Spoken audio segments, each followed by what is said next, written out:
देखिए, मुझको लगता है कि सम्राट चौधरी को अपने शीर्ष नेतृत्व को देखना चाहिए कि नीतीश कुमार जी के ऊपर जब प्रश्न उनसे पूछा जाता है तो वो लोग चुप्पी साध लेते हैं। बहुत सारे ऐसे नेता हैं जिन्होंने चुप्पी साध ली इस प्रश्न को। बहुत सारे नेता ने कहा, एक तरफ आप कह रहे हैं कि नहीं हम साथ में हैं, सब कुछ ठीक है, नहीं पलटेंगे,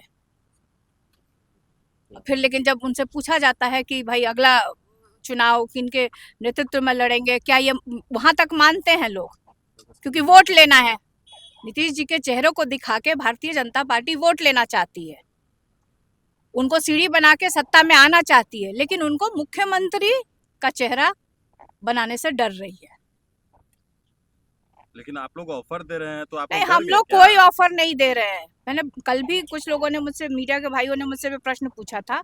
मैंने ये कहा कि देखिए, वो दो दोस्त हैं, दोनों आपस में क्या बात करते हैं, शब्दों का प्रयोग करते हैं कि इशारे में बात करते हैं, क्या बात करते हैं, ये दोनों लोग ही समझे।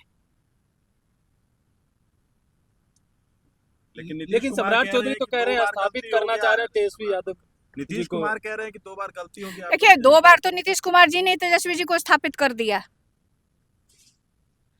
सम्राट चौधरी को यह भी सोचना चाहिए कि उनके पिताजी में इतनी शक्ति नहीं थी सम्राट चौधरी को स्थापित करने के लिए। उनको स्थापित करने वाले लालू प्रसाद यादव जी हैं।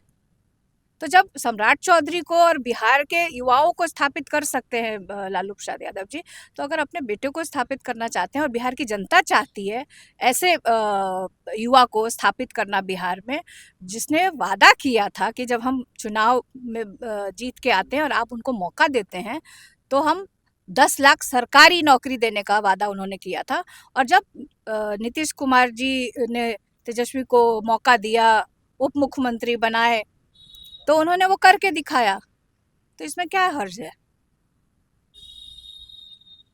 कई जेडीयू के सांसद जो हैं वो भारतीय जनता पार्टी के संपर्क में है, जेडीयू टूटने वाली है, इस तरह के भी बयान दिए जा रहे हैं। इसको आप कैसे देखती हैं? देखिए, कहीं ना कहीं मुझे लगता है कि ये इनका अपना अंदरूनी मामला है और बहुत सारे राज्यों में इस तरह से देखा गया है कि तोड़ने वाला कौन है। गौर करने वाली बात होगी कि तोड़ने वाले तो आप मतलब इशारा कर रहे हैं भारतीय जनता पार्टी को ही ना, क्योंकि जो बयान आया है। हाँ, तो भारतीय जनता पार्टी को ही आप कह रहे हैं ना, उन्हीं की ओर आपका भी इशारा है। और आप उदाहरण भी है, आप देख लीजिए महाराष्ट्र में क्या हुआ, महाराष्ट्र में किस तरह से उनका वही स्थिति मुझे लगता है कि आदरणीय मुख्यमंत्री नीतीश कुमार जी का भारतीय जनता पार्टी करना चाहती है। मैम, आप पार्लियामेंट की मेंबर हैं, प्रियंका गांधी को लेकर रमेश बिधूरी कह रहे हैं कि एक बार हमको मौका दीजिए तो हम प्रियंका गांधी के गाल जैसी सड़क बनाएंगे। देखिए, ये गलत बयानी है, इस तरह का बयान से उनको बचना चाहिए। खास तौर पर मैं बार बार कहती हूँ, अक्रॉस द पार्टी, मैं राष्ट्रीय जनता दल की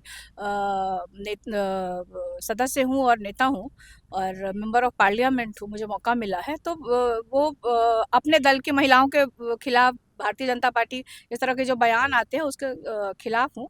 इस तरह के बयानों से रमेश बिधूरी जी को बचना चाहिए। लालू जी को भी कोट किया कि लालू जी कहते थे। देखिए, लालू जी ने कभी पब्लिकली या कहीं नहीं बोला है और ये जहाँ तक मुझे मेरी उम्र बहुत कम थी, लेकिन मुझे ये पता है, मेरे पिताजी ने ये बताया कि आदरणीय अटल बिहारी वाजपेयी जी के अब वो बड़े नेता थे, आपस में उनकी क्या बात हुई और कैसे ये बात मीडिया में आई, इसकी जानकारी नहीं है। और हमेशा लालू जी ये कहते रहते कि हम नहीं कहते थे, आदरणीय अटल बिहारी वाजपेयी जी इस बात की चर्चा करते थे।